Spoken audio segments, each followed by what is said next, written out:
They are telling us what we are, even though we've told them what we're not. Telling Men in Black that you are security. You point to me, nigga, I ain't no security. Exactly.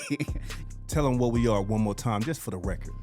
We are de-escalation and violence prevention. That's it. That's simple. De-escalation and violence prevention. That's just common sense in my book. I don't know. I think that probably some of the stuff that you seen was the police kneeling on people's backs. And that is Hold on, nigga, how you gonna tell me what I seen? You don't believe what I told you, and now you gonna tell me what you think I seen. I just don't. Hell no. I just don't believe that. Neck. I know what a neck, back, neck. Nigga, I know what a neck is. I'm about being the target. We was the target of the police. Well, one of them threw a bomb thing at my leg. Unfortunately, we don't have 5,000 people. I'm talking about 5,000 people in front of you saying fuck the police. We coming through. We got 5,000 in front of this way, and then we got show the video? 200 this way. Can we go show the video? Let me add to it.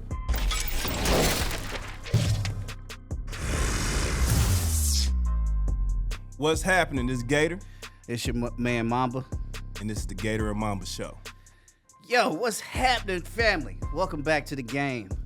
How you been, man? How was your weekend? My weekend was straight, man. I did a lot this weekend, man. I hung out with the kids. I took all my kids to There's some family time. Roof Chris, right? And the bill was $800. And I was like, in the background. Damn! I got a lot of kids. That's exactly what I said. It's like, God damn, I got a lot of kids. I posted it on TikTok. That's $100 per kid. Man, listen. And then when I posted it on TikTok, all my baby mamas came out the woodwork telling me, I need some money for this. I need some money for that. I blocked all of them. Straight up. They show you being a little spendy. Yeah. Spend it this way. I take care of my kids. Goddamn, you do the same. do your side of it. Well, check it. It's funny because apparently both you and I had a family weekend. My eldest son is about to be a father, so we had a baby shower, and it will be a girl. So So you about to be a granddad?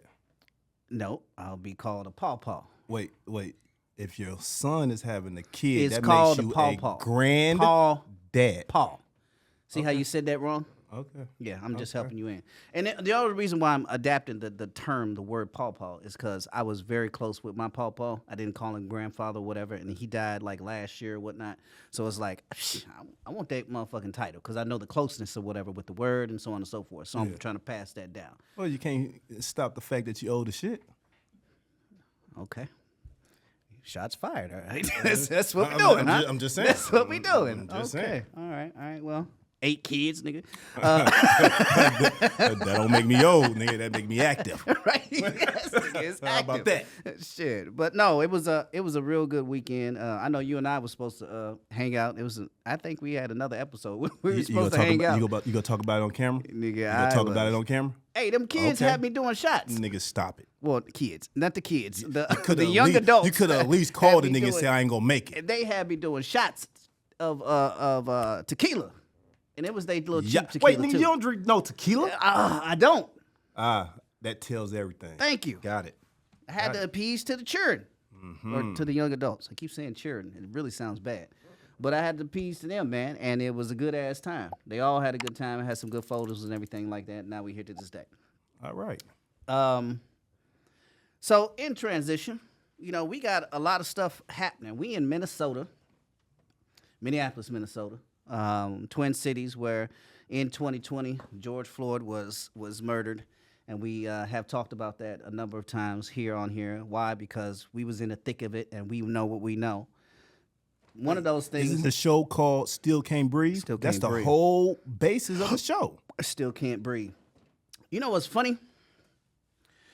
That during that time, we had our own governor at that time, who was caught in the middle of all of this. So that's another funny thing. He's actually running for vice president right now. Oh. Tim Walz. Your governor. Well, you live here too, nigga. So, Are you sure? Are you sure? I stay in Atlanta. So yeah. During that time, we already know we talked about it, but it was chaos. It was crazy, and it's funny that all of a sudden this cat is running next to Kamala Harris as well for vice president and stuff like that. And I know you got some very interesting thought process in that regard, like the chaos and everything that was going down or whatnot. But now he want to run for the top tier. Expand on that a little bit. So you got my man. He the new vice president, or excuse me, vice president elect, and nominee. Nigga, shut up. But this fella, he you would have to, what somebody told me long time ago is before you make a difference anywhere else, man, you got to make a difference in your own place, where you from, where you do, right? And the funny thing is, he's the governor of Minnesota. That means he's the big boy for the whole state of Minnesota. However, we, men in black, have a record. We have data to say the worst place in this whole state, we reduce crime by 40%. And he sent his dogs after us to dismantle us. He sent his police fellas to take us out, to stop men in black from operating because white folks don't want to see black folks protect black folks.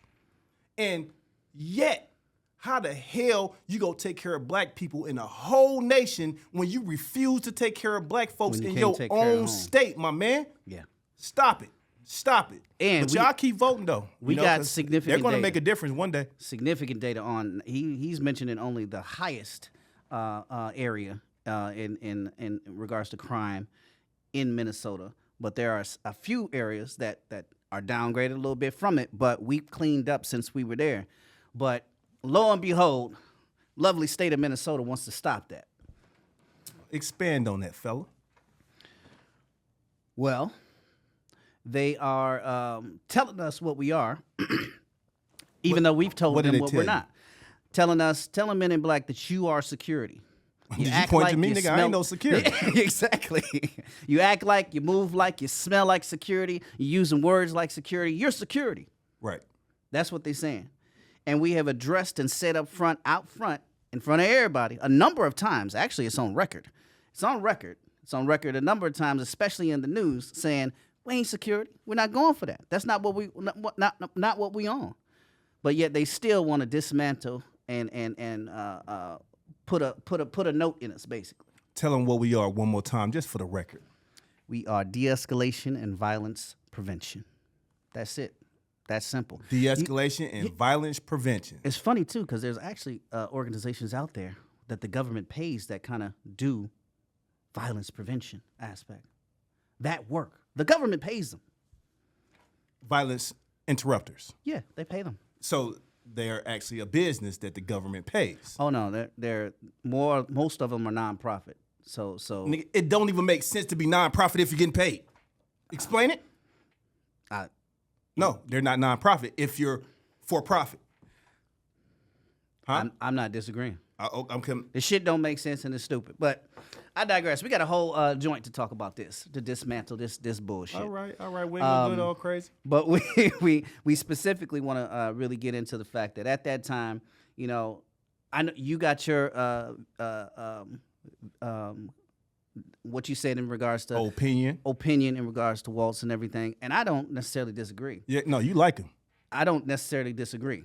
I do agree with the fact that how you gonna want to shut the fuck up, nigga. It's not favorite guy. I seen y'all holding hands one day. Nigga, you got a picture with him too, so don't even go there. You a goddamn lie. You got a whole picture with him. Somebody bring it up. Yeah, I'm gonna bring it up, nigga. I got it in my whole shit. All right, don't do it. Nigga saying, "Hey, Governor Walz." Yeah, trying to get contracts, motherfucker. But I do agree with the fact that how the fuck you gonna try to clean up anything if you can't even clean up your own home? If you can't take care of your own home, how the fuck can you speak up about anything else? So I agree on that. I think you should be clear about that, because when you say take care of your own home, in that regard, since it's only 3% black people in Minnesota, he actually was taking care of his own home, or at least his own people. Yeah. What I'm referring to is the people that ain't his. And how are you going to say you're going to take care of a nation of mixed race? Matter of fact, if I'm being real honest about it, right? If you check the DNA of any white folks, any white folks, it ain't going to say they came from America. Where they come from? Irish, Dutch, the Caucasus Mountains, but it's not going to say America because you have to be Native American to be from America. Got to be indigenous. Yeah, you got to be indigenous, right? So in that regards, ain't nobody whose skin color is extra bright from America. You coming, I mean, you claiming it, right? You America, you saying it real hard, right? But you ain't actually here. from this son bitch. You're not from here. No, you're not. And you didn't build the motherfucker. No, you didn't build it, right? Who built it? Well, it's people that look like me and you, nigga. Kind of dark, right? Darker than a motherfucker. Yes, sir. All right. So Tim Walz, again, in regards to the uprising in 2020, the only thing that I can give him props with is he said it and he did it from what I saw, which was the fact that he was like, I don't want to make any serious moves, and these ain't his exact words, but his dialogue was, I don't want to make any serious moves, which is, bring in the National Guard and shit like that, and get this military aspect going here. What is that word? When you get the military in, the police. Come on, cop,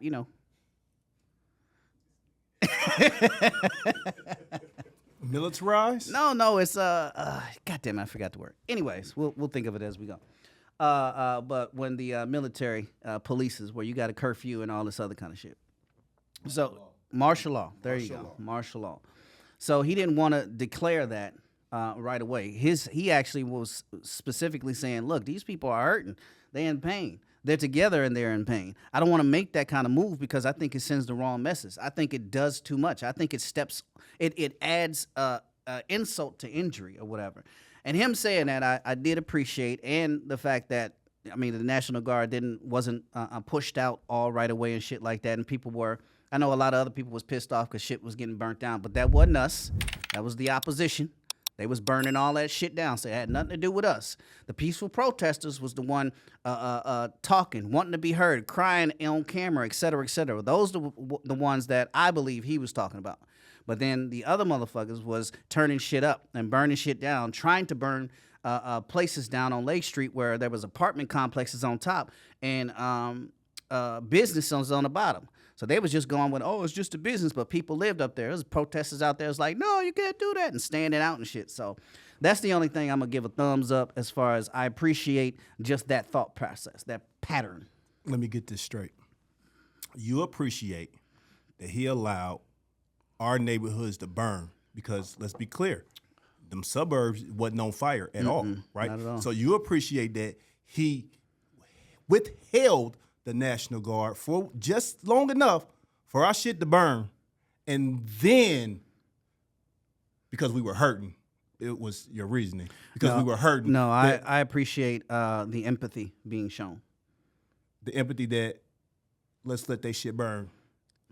That's your words, not mine. That's what happened, my man. My empathy is based off the fact that he knows that these people we are hurting. And he didn't know. Maybe he didn't know how to move, what to move, or whatever. And that's, to me, that's empathetic. Wait a minute. Because it's a fine line. You said that it wasn't us burning our shit. And yeah, that's only because we knew that. We were on the front street. So who's he empathetic with? The people who were in pain, like I just said, who were crying, who were saying protest songs, et cetera, et cetera. He saw those people in pain. Well, that's who I'm talking about. I seen somebody who was empathetic. That was you. You were out till 3 a.m. making sure shit didn't burn, right? So that was empathy because you put yourself in people's shoes. Remember them old ladies who couldn't get to the drugstore because they were scared to walk to the store, right? And we had to escort them. That was empathy. You put yourself in their shoes and you was like, hey, you know what? If I needed some medicine, I want somebody to help me go get my medicine, right? How are you explaining his empathy? How would you explain it?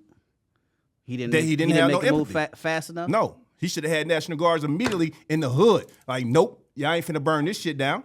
Okay. We need these stores. That's all we got. Walgreens over North Minneapolis is the only Walgreens for miles, right? You burn that son bitch down, nobody in that neighborhood can get shit. And Cub Foods. Stop it, man. Foods.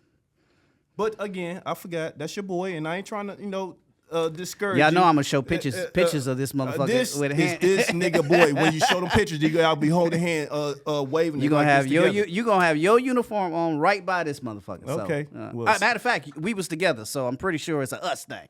But he was hugging you and kissing you, and I was standing. And I was standing there like this. That's some fuck shit right there. That's some fuck shit. But I digress. This ain't really to go down a rabbit hole about that. We have a guest today. We have a guest today that was totally involved on the front lines. On the front lines, as we were on the front lines. My man Rich, what's happening, Rich? Rich, it's good to have you, man. Let's get some credentials for Rich. Rich is an ex-Minneapolis police officer. He's a retired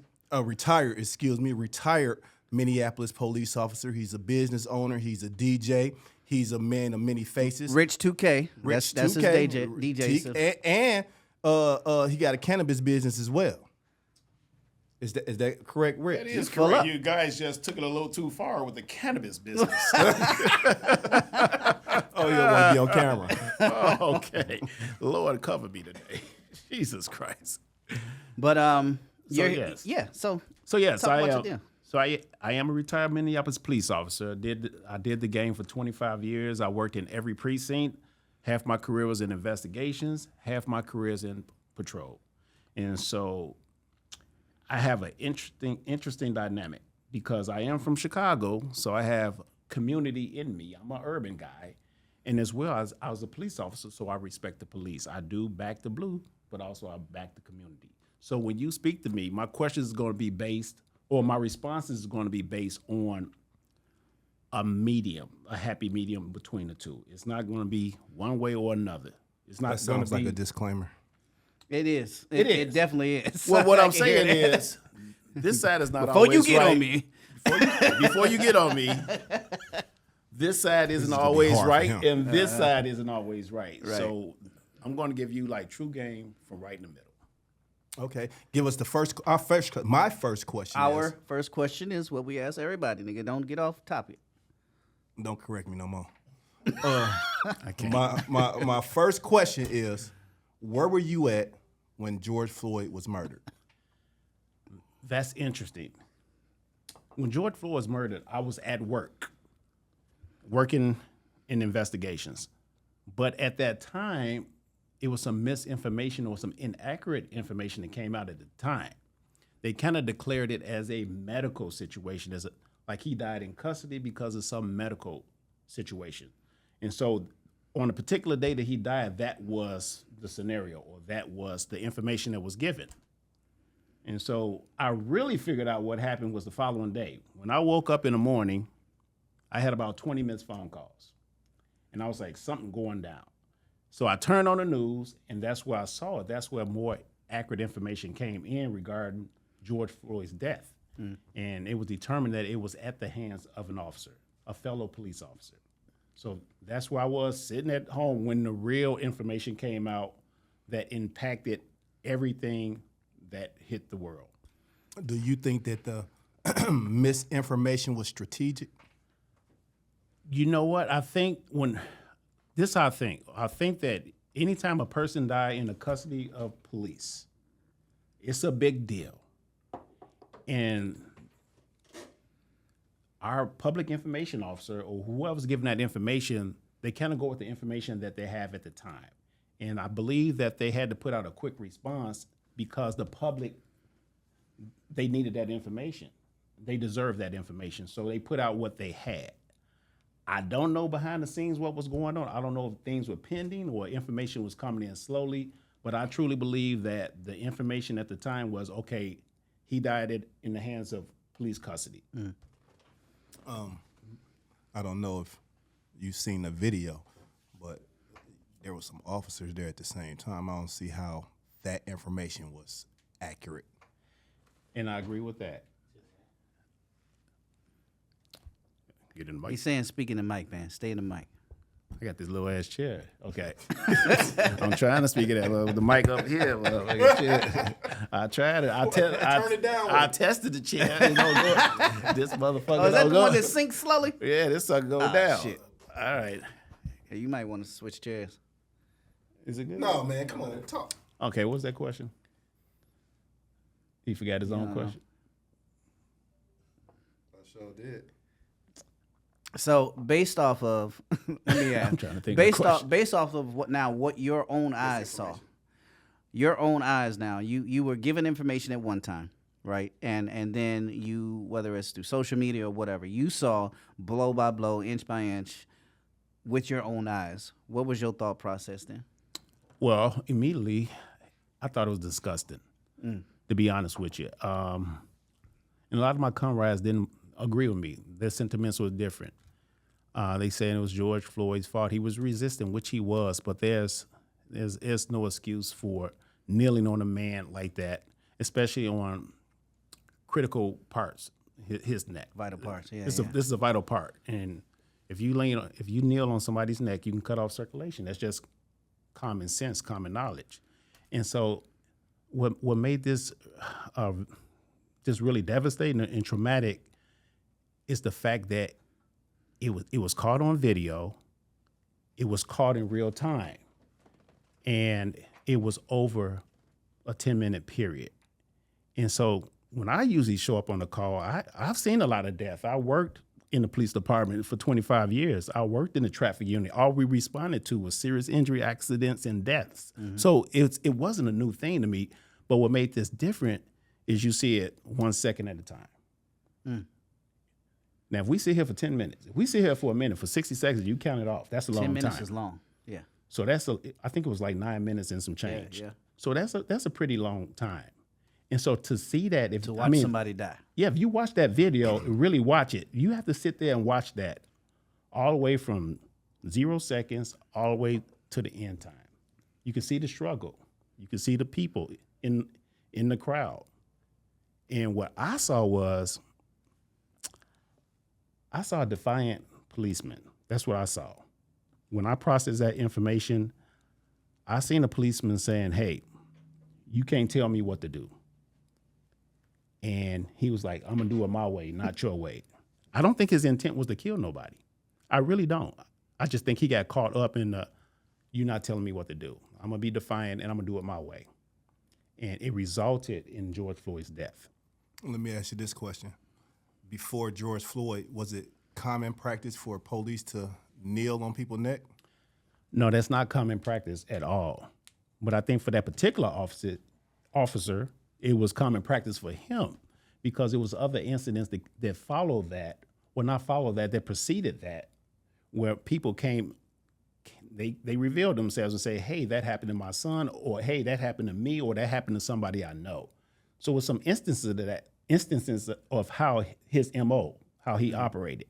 And he typically operated in that way where he kneeled on somebody, but it never resulted in death. So I thought he became comfortable with doing that tactic. It was just kind of how he operated, but that wasn't a police trained technique at all. I worked downtown Minneapolis for 20 years, and I actually seen that technique numerous of times. Not just for Derek Chauvin, which I've worked with him too. I ain't see him kneel on nobody's neck. However, I seen a whole bunch of police do it. You said it wasn't common practice. Well, Gator, you told me you see a lot of things that you need to prove to me. Got it. That's that police talk. That's not police talk. People say they see things or they heard things all the time. You want somebody to prove it. Yeah, because I haven't seen that. Because black folks don't tell the truth. Black folks? Yeah. He black. He also a police. Just saying. But I know I'm gonna ask you, Gator. One thing you taught me and told me is even when we talk about all these agents or whatever. So an individual on a vital area of this person or whatever. I know you was like, neck is a no-go. Yeah. Like that is an absolute no-go, and you've taught that for over 25 years and so on and so forth, and you still teach that to this day. So You know that, and you ain't the quote unquote Police. police. Yeah. So you know, the common practice is, and if you've seen it before, you know what I'm saying, it's like some people listening and some people ain't. So Or don't want to. now you see why I teach it. It's because I seen it. Proof guy. That's why I teach it, because I seen it. I seen the fact that when you grab somebody's neck, no matter what, right, you can't judge how quick, or you know, there's factors, asthma, or you know, other factors that can Drugs, lead et to cetera, et cetera. drug. It's so many things that as soon as you grab somebody's neck, you're already on the opposite end, because you don't know how long it's gonna take for that person to pass, or if they go past or not, right? So it's just simply like, no, not on the neck. And you're not gonna know if they passed out anyway. Yeah, If you yeah. aggressive and whatever. Yeah. You don't know if they limp right now. knowing Whatever your they own think. strength, right? Keeping a hold too long, whatever the case may be, right? That's just common sense in my book. I don't know. I think that probably some of the stuff that you seen was the police kneeling on people's backs, and that is Hold on, nigga. How you gonna tell me what I seen? You don't believe what I told you, No, and I now you don't gonna tell me actually. what you think I seen. I just don't- Hell no. I just Absolutely don't not. believe neck. that- I know what a neck, back, neck, nigga. I know what a neck is. I'm not gonna go there with you, but Let's move around. Let's Because move that is a moot point. Yeah. So this now my we go debater, further. homie. That's right. Now we go further. Now we go further, right? Now all of this has happened. Now you're called into action, right? Now you're out in the field. I mean, we're called into action. You're called into action. However that looks, either whether it's opposing sides or whatever the fact, we got called because people felt whatever. You got called because of whatever. What does that look like on your end? well, on my end, it was about protecting the city, and as far as infrastructure, as far as like people lives, keeping people safe. I think in the beginning, it started out as a rally cry, and you got a bunch of people together, which I get it, for a common cause, supporting that situation. But then I think some outsiders came in. And You they think kinda- or you know? Well, I know for sure you that go. outsiders came in and they manipulated the situation, unbeknown to the people in the community that was already there. And so what these people was doing, the outsiders, they were coming out and taking out key infrastructure, post offices, banks, gas stations, auto parts stores, grocery stores, strategic infrastructure that the community needed. So I'm like, who in their right mind that live in that community would be for that? Because at the end of the day, when the smoke cleared and everybody gone, We gotta eat. We need meds. we got to eat. We need meds. We need gas. We got to get our mail. And so I'm like, that doesn't sound right. And I think some people went in ignorantly and just kind of following, because a typical protest is going to be Foot Locker, Sally's, and Murren's Liquor. That's going to be hair, liquor, and gym shoes. It's not going to be gas stations. It's not going to be post offices. It's not going to be the auto parts store. That's just not a thing. And so I was like, okay, whoever behind this is on a strategic mission to kind of disable or disorientate the community. And that's what they did. And to this day, they still rebuilding from some of these things that were destroyed. I got a question. Do you at all, in your personal opinion, given the information that you just shared, that it was strategic, could be inside, could be outside, right? Do you feel that at any given time that there could have been police or police influence or police adjacent that was doing that?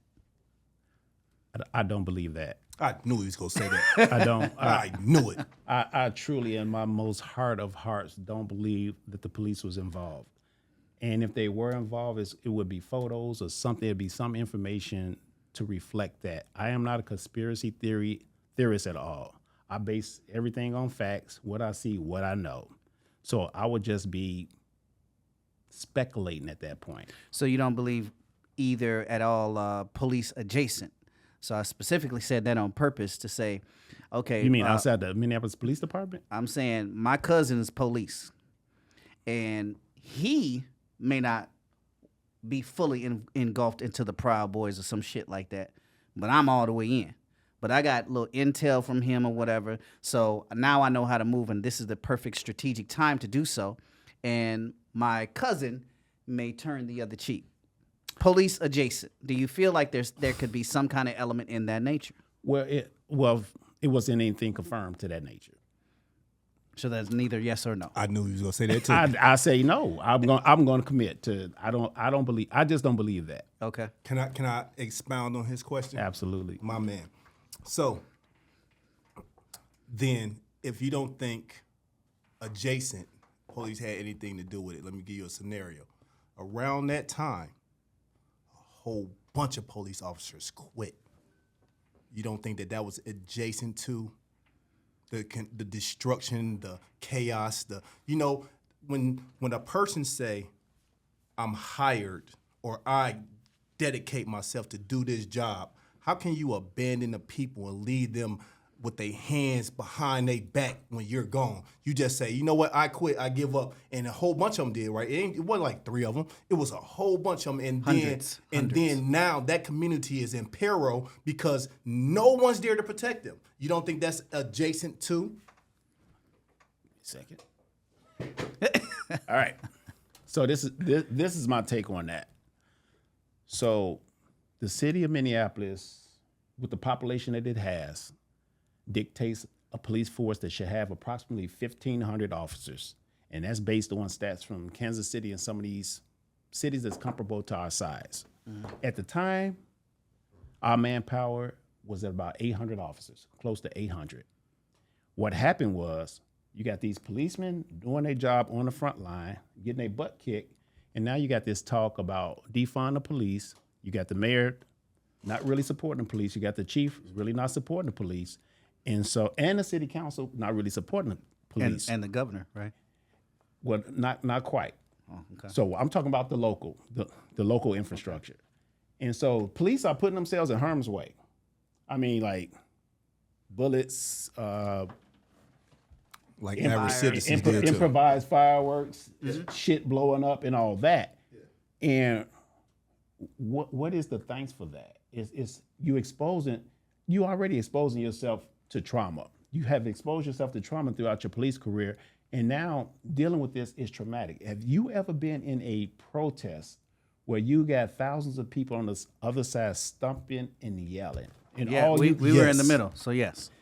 No, but both sides. But you're not the target, though. I'm talking about being the target. We was the target of the police. Well, one of them threw a bomb thing at my leg. Unfortunately, we don't have 5,000 people. I'm talking about 5,000 people in front of you saying, fuck the police, we coming through. We got 5,000 in front of this way, and then we Can got we show the video? 200 this way. Can we just show the video? Let me add to it. Throwing Molotov cocktails at you, throwing bottles at you, throwing milk at you, throwing anything at you, and screaming and yelling. And you standing there for 8 and 10 hours and 12-hour shifts. I don't think you guys ever been in that situation before. No. No. You catching it? So you're saying that given the circumstances, the consistency of what was happening, they have reason to quit. I just think if you don't have the support and you out there putting your ass on the line and putting your life at risk, you got a family. Like you got a family to go to. You got a family to go to at the end of the day. And so do the police. People think the police are these superheroes that just kind of go out and do their jobs, that they've gotten 10 hours of sleep and they've lifted their weights and they took their energy drink and they're ready to just go like they're robots. But these people are people too. We're human. I mean, we go through the same shit y'all go through. We argue with our wife and shit. Our kids piss us off the same way your wife and your kids piss you off. We got stuff to do and we paying bills just like everybody else. And so at the end of the day, now we got to deal with all this out there. And don't get it twisted, don't get it wrong. I love what I do. My thing is the connection with the community. Mm-hmm. But at the same time, I need that support from the government and I need that support for the community. Therefore, I don't feel like I'm desired or wanted. So why should I stay? So I want to add, in terms of the superhero element, people don't think cops are superheroes. they think fire departments is superheroes. Our community has, for 400 years, had a problem with paddy rollers, the patrollers, et cetera, et cetera. You know the history well enough as I do. So nobody thinks of police as superheroes. Nobody. Nobody grows up in our community, if you will, grows up and for the most part says, yeah, I want to be, a cop because of good things, because there are things in terms of people, places, and things that's happened in there, maybe not to themselves, but a cousin, a brother, or whatever. Me, I got slammed on a hot-ass car one day, and I was just 13 walking through an alley for no reason. Like, where are you going? My house is right there. It don't matter. Search, right? Like, those things are traumatic. So nobody views cops as superheroes. Well, I think everybody got a story. I got a story that brought me into the police department. I didn't say he don't give a fuck about your story. I respect your story in the alley and getting slammed on the hot car. Damn, he just minimized my trauma. Everybody got a story. We love you. Goddamn. Get over it. I fucking love that story. But for me, I didn't grow up wanting to be a police officer. I went to school for industrial technology. A 4-year degree is basically engineering. The reason I got into police work is because it was a job that suited my strong points. My strong point is being outdoors, being free, being able to talk to people in the community, doing my thing. Because when I was growing up, I got pulled over by Chicago police many times. And on a couple of those stops, they would say, hey, man, we can let you out this ticket if you got some money. Mm-hmm. And so I was like, I used to get pissed off about that. That was just like the common way they operate. And this was like in the 80s. And so that was a thing. Damn, you old. No, go ahead. Old and wise. So I made a lot of mistakes in my life, but I'm old and wise now. But I had an opportunity in my mid-20s to be a police officer. I had a buddy that I grew up with that became a police officer here. And he would say, hey, Rich, you want to do that? And he was telling me basically it's a common sense job and it's a community job. And you got the gift of gab, you can do that. And so that's why I came in. I didn't grow up saying, I want to be a cop and I want to just go fuck people up and do all this cool shit and carry a gun. That wasn't why I came in. And there's a lot of black cops that came in because they want to help the community. They said, hey, if you can't beat them, join them. And that was kind of like how I felt. Like, that was my philosophy. If you can't beat them, join them. And so when I joined the police department, I wanted to join them for the reason of being able to give back to the community and establish this reputation. But I'm only one person. Right. I don't do the hiring. I can only control what I do. Rich, we about to get you out of here. However, before we do, I just want to clear the record. You my man, you know what I mean? And I know I'll be giving you shit. So I want you to tell the audience why you quit or why you retired at that time, because I believe that story is important as well. It is, yeah. Okay. And that is true. So to respond to that question, the reason why I got out the game, because it was a bit too much. Part of it is over time you expose to all this trauma, so that built up anxiety, depression, all this other mental health shit. And so 25 years of being exposed to that and dealing with it through the way we deal with things through dark humor. But that's not the correct way. So we harbor all these negative feelings. And so at the end of the day, they come out in trauma. They come out with mental health issues. Mm-hmm. And so I wanted to save myself. So I was like, I'm at a point where I can get out and start the recovery, because if you don't start to treat those things, then they become worse and then they untreatable. And so after George Floyd, I found that the job was a conflict of interest with some of my colleagues because we thought different. And so how can I operate in that environment if I don't have the support from the guys that's supposed to back me up? So if you feel that way about this guy, and it don't care about, George Floyd's background and his history, I don't care about that. I care about the police side and him being a human being. Yeah. So if you can't show that respect to a human being that's different from you, mind you, because I'm different too. I'm a different color than the majority of Minneapolis Police Department. I'm just a fraction. And so I felt that I can't coexist in that environment. And so I had to step out. Well, Rich, that's beautiful ass mental health information that doesn't get to be shared most of the time, man. I really appreciate you sharing that, especially here. That shit gonna blow right there. But thank you for coming and exposing, talking, being a part of this. I really love and appreciate you, brother. I know we got a relationship that's consistent, and we're gonna keep it going. Everybody out there, remember to like and subscribe. The Gator and Mamba Show. Holla at us.